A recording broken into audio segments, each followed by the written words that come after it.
Hello everyone. Today we talk about how to fix the app of AccuWeather. Here we go to settings.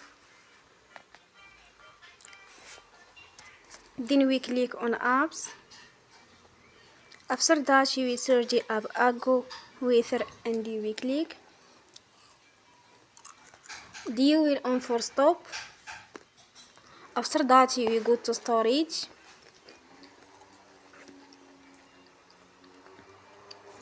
Then we click on clear cache. In the end, you will turn your Wi-Fi and you will turn again. Don't forget to support us by like and subscribe. See you next time and thank you for watching.